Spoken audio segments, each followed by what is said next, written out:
generasi di dasarnya, di awalnya, kemudian terus berkembang. Kemudian juga Bapak Ibu mandiri, kreatif, mandiri, beriman dan bertakwa kepada Tuhan Yang Maha Esa, dan berakhlak mulia, bergotong royong, dan berkebinekaan global. Jadi ketika kita bicara pendidikan di dalam konteks Islam, sebetulnya kita seperti menuangkan garam ke laut. Kenapa? Islam itu sendiri turun misi utamanya adalah pendidikan, dan semua hal terkait dengan kebijakan pendidikan sebetulnya sudah lengkap, sudah tuntas sebetulnya. Sejak Islam itu diturunkan sampai kiamat nanti, kaidah-kaidah dalam dunia pendidikan sebetulnya sudah sempurna. Nah, tinggal kita bagaimana kita menggunakan kaidah-kaidah itu dengan baik, disesuaikan dengan zaman. Apalagi zaman sekarang, Bapak Ibu, zaman sekarang begitu gencarnya informasi masuk kepada anak-anak kita, dan kita tidak tahu terakhir malam sebelum dia tidur dia menemukan informasi apa di HP-nya dia. Sehingga yang harus kita lakukan ini betul-betul kembali kepada kaidah pendidikan Islam, menguatkan karakter mereka, menguatkan akhlak mereka, menguatkan iman mereka, sehingga mereka bisa menyaring informasi mana yang bermanfaat, mana yang mudarat, dan mana yang bisa dia kembangkan. Nah, ini yang kita coba lakukan perbaikan.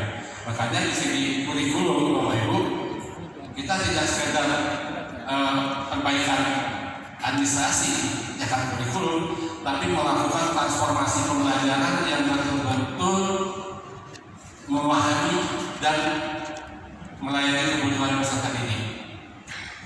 Nah, jadi kalau selama ini kalau bicara kurikulum, kalau ditanya Bapak Ibu guru, apa yang terlintas pertama kali dalam pikiran Bapak Ibu ketika mendengar kata kurikulum? Nah, jawabannya luar biasa, Bapak Ibu. Ribet, rumit, berubah-ubah, ya. Kemudian sulit direalisasikan dan sebagainya, dan ribet ternyata setelah kita lihat ribetnya di mana? Administrasi yang begitu banyak. Hingga di dalam kurikulum Merdeka, prinsip yang kita kemukakan adalah prinsip kesederhanaan.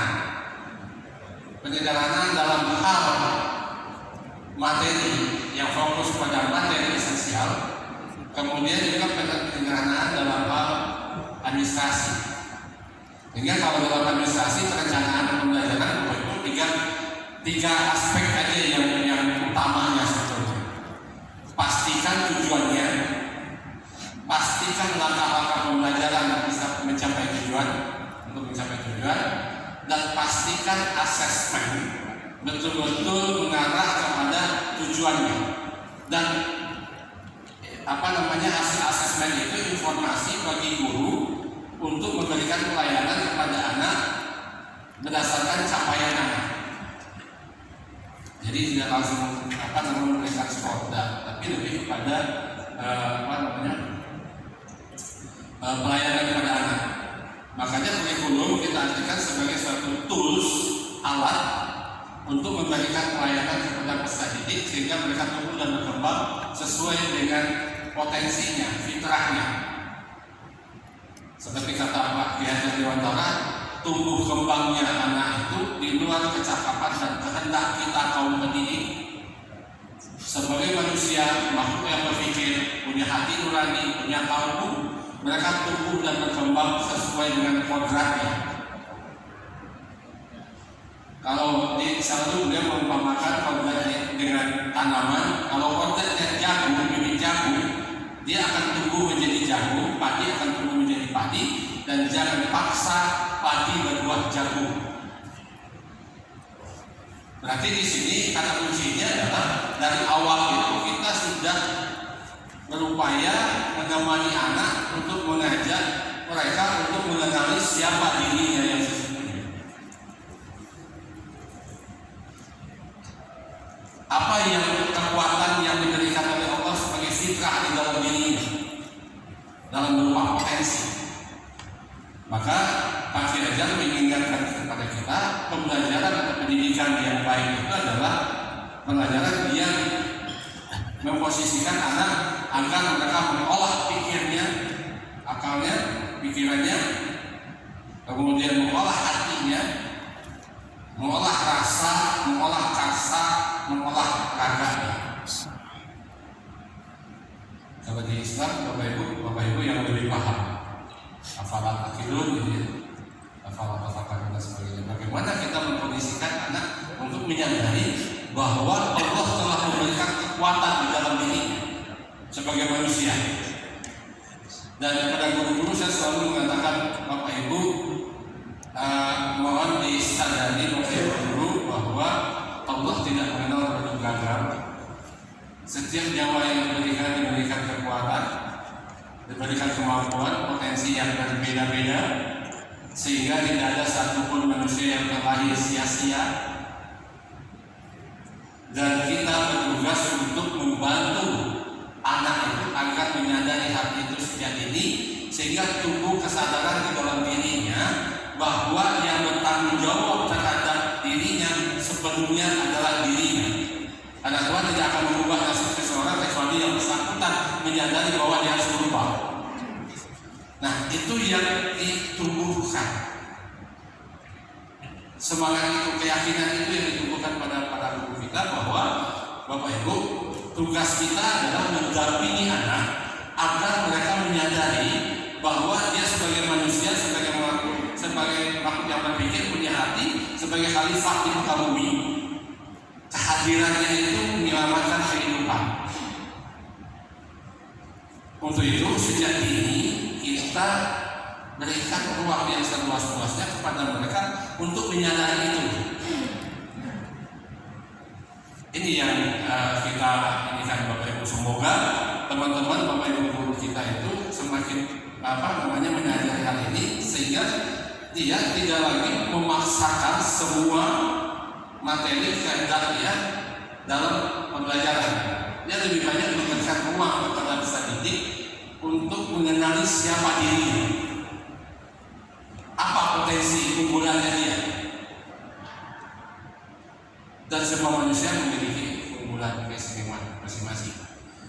Ya, terusnya. Nah, Bapak Ibu, di dalam pengembangan kurikulum merdeka, kita mulai sejak ini Bapak Ibu seluruh 2021-22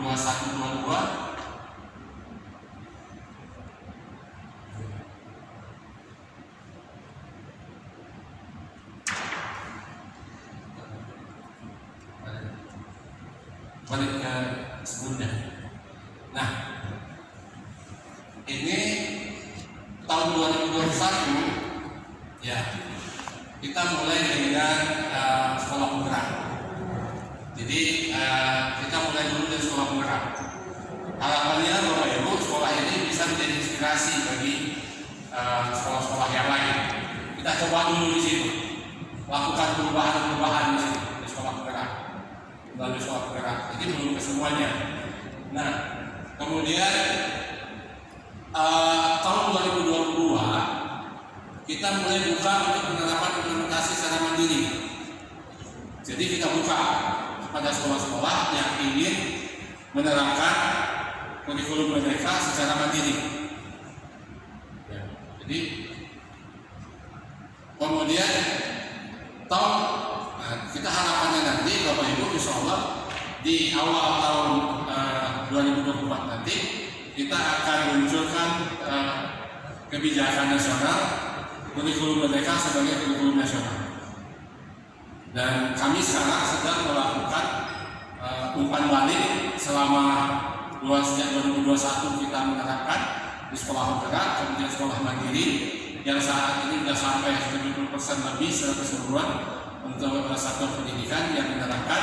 Lalu kita evaluasi, kita lakukan umpan balik, terutama untuk capaian pembelajarannya, kemudian apa tantangan dan hambatan yang dialami oleh guru, misalnya juga tentang pembelajaran dan asesmen, dan itu kita lakukan perbaikan. Dan insya Allah nanti begitu diluncurkan semua perangkat-perangkat yang dibutuhkan oleh guru, panduan-panduan yang dibutuhkan oleh guru, termasuk panduan-panduan pembelajaran dan asesmen, kemudian perangkat-perangkat lain bagi guru yang belum siap untuk mengembangkan sendiri, kita sudah siapkan di platform Merdeka Mengajar berbagai contoh, tinggal menerapkan sambil belajar, dan mudah-mudahan nanti secara nasional itu bisa berjalan.